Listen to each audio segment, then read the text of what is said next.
Hey guys, welcome to Tutorial Guru. Today we'll be learning how to check Instagram login activity, and now let's dive right in. Now to check Instagram login activity or where you're logged in on Instagram, first open up your Instagram app, and from over here guys, at the bottom right corner of the screen you can see a profile picture icon, a small circle. Tap on it, and from again over here at the top right corner of the screen, and over here guys at the bottom right corner of the screen you can see your profile picture icon in a small circle.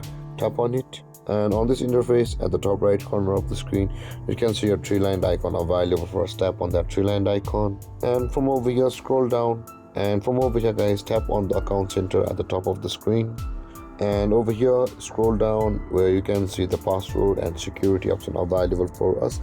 Tap on that password and security, and over here you can see where it says where you are logged in under the category security checks. Tap on where you're logged in, and over here guys you will be able to view all of the devices on where you're logged in on Instagram.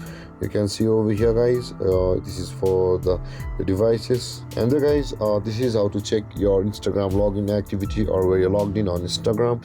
And if you have any confusions or questions regarding the topic, feel free to comment in the comment section below, and don't forget to like, subscribe and hit that bell icon for more videos. Thank you for watching guys. Peace.